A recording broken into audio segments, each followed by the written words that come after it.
আসসালামু আলাইকুম, সবাইকে জানছি এফ কিচেনে আর একটা নতুন রেসিপির আমন্ত্রণ। এফ কিচেন মানেই সহজ রেসিপি এবং ঘর থেকে উপকরণ দিয়ে দারুণ মজার মজার রেসিপিগুলো সবসময় চেষ্টা করি আপনাদের সঙ্গে শেয়ার করার জন্য। আজকেও তার ব্যতিক্রম নয়, আজকেও নিয়ে চলে এসেছি সেরকম একটি সহজ রেসিপি এবং খুবই মজাদার এবং রেগুলার একটি তরকারি রেসিপি নিয়ে। আজকে আমি আপনাদেরকে করে দেখাবো ভেন্ডি দিয়ে মাছের একটি দারুণ মজার রেসিপি। ভেন্ডি কিন্তু সবসময় আমরা ভর্তা খাই বা ভাজি খাই, কিন্তু মাঝে মাঝে এরকমের মাছ দিয়ে তরকারি রান্না করেও দেখতে পারেন, সেই রেসিপিটাও কিন্তু দুর্দান্ত হয়। এরকম একটি তরকারি থাকলে অন্য কোনো রেসিপিরও আপনার প্রয়োজন হবে না, কারণ এটা দিয়ে এতটা পরিমাণ ভাত খাওয়া যায় আর এতটাই ভালো লাগে, যেটা যারা খাননি এখনও তারা অবশ্যই ট্রাই করবেন। আর যারা খেয়েছেন তারা তো অবশ্যই জানেন, তারপরও রান্নার ব্যতিক্রম হলে এইভাবে ট্রাই করে দেখতে পারেন। আমার মনে হয় আজকের রান্নাটা আপনাদের কাছেও অনেক অনেক ভালো লাগবে। তাহলে চলুন কথা না বাড়িয়ে কীভাবে তৈরি করছি আজকের এই মজাদার রেসিপিটা। আজকে আমি ভেন্ডি দিয়ে মাছ রান্না করার জন্য নিয়ে নিয়েছি এখানে একটি কালীবাউস মাছ, আর এই কালীবাউস দিয়ে আজকে রান্নাটা করে দেখাবো। এই কালীবাউস মাছটা প্রায় 1 কেজি থেকে একটু বেশি হবে। আর এই মাছটাকে আমি এখন কেটে ধুয়ে পরিষ্কার করে নিলাম। আর এই দেখুন কেটে নিয়ে নিয়েছি, আমি এখানে 6 পিস মাছ নিয়েছি। আর এই মাছগুলোকে প্রথমে আমি একটু হলুদ এবং লবণ দিয়ে ভালোভাবে মিক্স করে মাছগুলোকে ভেজে নেব। তরকারি রান্না করার সময় মাছগুলোকে একটু ভেজে নিলে সেই মাছগুলো খেতে খুবই ভালো লাগে এবং তরকারির টেস্টটাও কিন্তু খুব ভালো আসে। দিয়ে দিয়েছি সামান্য পরিমাণ হলুদ আর সামান্য পরিমাণ লবণ দিয়ে এবার মাছগুলোকে খুব ভালোভাবে মিক্স করে নিব। আর এগুলোকে মিক্স করে চলে যাব মাছগুলো ভাজতে। মাছগুলো মাখানো হয়ে গেছে, আর এখন চলে আসলাম মাছগুলো ভাজার জন্য। দিয়ে দিচ্ছি এখানে তেল, আর তেলের পরিমাণটা একেবারে তরকারি অনুযায়ী আমি দিয়ে দিচ্ছি। মাছ ভাজার পর যে তেলটা থাকবে এটা দিয়ে তরকারি রান্না করলে কিন্তু তরকারি টেস্টটা আরও বেশি ভালো আসে। এখন আমি তেলটা গরম হয়ে যাওয়ার পর মাছগুলোকে খুব সুন্দরভাবে দিয়ে দিচ্ছি একটা একটা করে। আর এই মাছগুলোকে একটু লাল লাল করে ভেজে নিতে হবে। যখনই একটা পিঠ হয়ে যাবে তখন এই পিঠটাকে আমি উল্টে এই পাটটাও ভেজে নেব। মাছ ভাজতে গেলে আবার একদম বেশি কড়া ভেজে ফেলবেন না, সেক্ষেত্রেও কিন্তু তরকারির মধ্যে খেলে মাছটা খেতে ভালো লাগে না।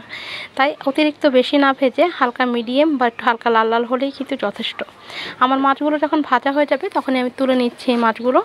আর এই যে তেলটা রয়ে গেছে এই তেলের মধ্যে কিন্তু তরকারি রান্নাটা কমপ্লিট করে ফেলবো। দিয়ে দিচ্ছি এখানে একটি বড় সাইজের পেঁয়াজ কুচি। পেঁয়াজগুলোকে একটু আমি ভেজে নিচ্ছি, হালকা ব্রাউন কালার হয়ে গেছে সে পর্যায়ে দিয়েছি পানি অ্যাড করে দিলাম। আর এক এক করে বাকি মশলাগুলোকেও আমি অ্যাড করে দিব। প্রথমে এখানে দিয়ে দিব 1 চা চামচ আমি আদা রসুনের পেস্ট। আমি আদা রসুনের পেস্টটা এখন দিয়ে দিচ্ছি, দিয়ে একটু ভালোভাবে মিক্স করে নিচ্ছি। তারপর দিয়েছি স্বাদমতো লবণ, দিয়ে দিচ্ছি 1 চা চামচ ধনিয়ার গুঁড়া, 1/2 চা চামচ জিরে গুঁড়া, 1 চা চামচ হলুদের গুঁড়া, দিয়ে দিচ্ছি 1.5 চা চামচের মতো মরিচের গুঁড়া। ঝালটা কিন্তু আপনাদের পছন্দ মতো অ্যাড করতে পারেন, তবে আমরা একটু ঝালের মধ্যে তরকারির মধ্যে ঝালটা একটু বেশি খাই, তাই ঝালের পরিমাণটা একটু বাড়তি দিলাম। তারপর সব কিছু একত্রে দেওয়ার পর ভালোভাবে মিক্স করে নিচ্ছি। আর এইভাবে মশলাটাকে খুব ভালোভাবে কষিয়ে নিতে হবে। আমি আরও একটু পানি অ্যাড করে দিচ্ছি, দিয়ে এবার মশলাটাকে খুব ভালোভাবে কষিয়ে নেব। মিক্স করা হয়ে গেছে, এখন ঢাকনা দিয়ে ঢেকে দিয়ে মশলাটাকে কষিয়ে নিলাম। আর এই পর্যায়ে যখন মশলাটা কষানো হয়ে যাবে তখন আমি এখানে অ্যাড করে দিচ্ছি একটা মাঝারি সাইজের টমেটো, একটু কিউব করে ছোট ছোট করে টুকরো করে নিয়েছি, যেন টমেটোগুলোকে একটু তাড়াতাড়ি নরম হয়ে যায় বা গলে যায় সেজন্য। আর এখন মশলার সঙ্গে টমেটোগুলো খুব ভালোভাবে মিক্স করে এখন ঢাকনা দিয়ে ঢেকে কিছুক্ষণ কষিয়ে নেব। দেখুন আমি কিন্তু মাঝখান দিয়ে আরেকবার নাড়াচাড়া করে দিচ্ছি, যেন আমার নিচে পুড়ে না যায় বা মশলাটা খুব ভালোভাবে কষানো হয়। আর টমেটোগুলো কিন্তু সেদ্ধ হতে একটু সময় লাগে, কারণ এখন কিন্তু সিজনের টমেটো না, এখন একটু মেডিসিন দিয়ে টমেটোগুলোকে রাখা হয়, সেজন্য এই টমেটোগুলো সেদ্ধ হতেও একটু সময় লাগে। এ পর্যায়ে মশলা আর টমেটোগুলো কিন্তু কষানো হয়ে গেছে। এখন আমি এখানে দিয়ে দিব ভেন্ডি। আর এই ভেন্ডিগুলো কিন্তু আগে থেকে আমি ধুয়ে কেটে নিয়েছিলাম, আর সেই ভেন্ডিগুলোকেই কিন্তু এখানে অ্যাড করে দিব। দেখতেই পাচ্ছেন, বেশি বড় সাইজের যদি ভেন্ডি হয় সেক্ষেত্রে কিন্তু 2 ভাগে ভাগ করে দিতে পারেন। আবার যদি ছোট ভেন্ডি হয় তাহলে কিন্তু এরকমের আস্তে আস্তে দিতে পারেন। তবে আমি ছোট ভেন্ডিগুলো আস্ত এবং বড় ভেন্ডিগুলো কেটে নিয়েছি। আর এগুলো এখন দিয়ে দিচ্ছি, আর সামান্য পরিমাণ একটু পানি দিয়ে আমি ভেন্ডিগুলোকে কষিয়ে নিব। কষানোর মাত্রা কিন্তু অতিরিক্ত বেশি করা যাবে না, সেক্ষেত্রে দেখা যাবে ভেন্ডিগুলো কষাতে গেলে গলে গেছে, তখন কিন্তু রান্না করতে খেতে একদম ভর্তা হয়ে যাবে, তখন আর এই ভেন্ডি তরকারিটা খেতে একদম ভালো লাগবে না। ভেন্ডি তরকারি আপনি রান্না করবেন সেই ভেন্ডিগুলো থাকবে আস্ত আস্ত কিন্তু অনেকটা নরম এবং সফট, তাহলে কিন্তু ভেন্ডি তরকারিগুলো খেয়ে আপনি বেশি টেস্ট পাবেন। দেখুন আমার ভেন্ডি তরকারিগুলো কিন্তু প্রায় কষানো হয়ে গেছে, আমি কিন্তু অতিরিক্ত কোনোভাবেই কষাবো না। ভেন্ডিগুলো কিন্তু প্রপারলি সেদ্ধ হয়নি বা হাফও এখনও ভালোভাবে সেদ্ধ হয়নি। এখন এই পর্যায়ে আমি ঝোলের জন্য পানিটা অ্যাড করে দিচ্ছি, আর পানিটা দিয়ে কিন্তু ভালোভাবে নেড়েচেড়ে মিক্স করে নিচ্ছি।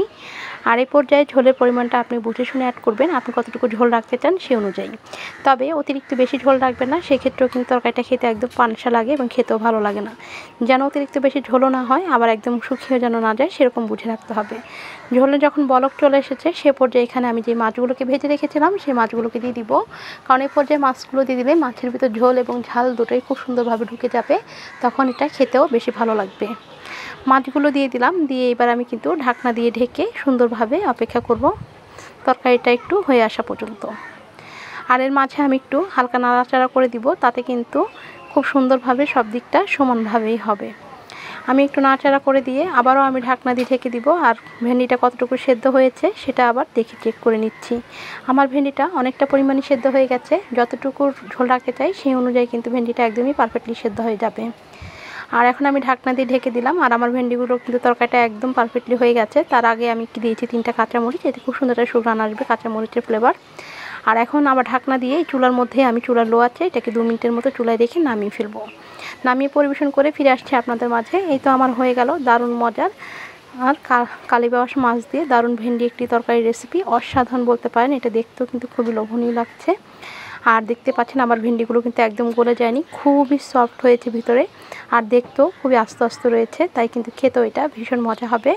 আর অবশ্যই কিন্তু আপনারা এই রেসিপিটা বাসায় ট্রাই করবেন, আমার মনে হয় আপনাদের কাছে অনেক ভালো লাগবে। আর রেসিপিটা যদি আপনাদের কাছে সামান্য পরিমাণ হলে ভালো লেগে থাকে তাহলে কিন্তু অবশ্যই কমেন্টের মাধ্যমে জানাবেন। আর চ্যানেলটাকে নতুন হয়ে থাকলে চ্যানেলটাকে সাবস্ক্রাইব করে নেবেন।